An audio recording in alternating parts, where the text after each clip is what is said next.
Hello सांग मैंने मोर प्रथम मिनी ब्लॉग को स्वागत करुच्ची। आज मकर संक्रांति तो आम बाहर मंदिर प्रथम आम शनि मंदिर गलु से दीप लगाई मंदिर परिक्रमा कलु। तापर आम बाहर हनुमान मंदिर फाइनाल आम हनुमान मंदिर पहुँची गलु। एबे तो बेसी भिड़ होइनी, धीरे धीरे समस्त आसबे। दीप लगे प्रणाम कलु।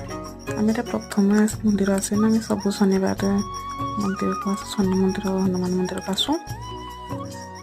तापर देखु मो पछपटे केमती केते लोक आसी बसी सारे संध्या आलती आम संध्या आलती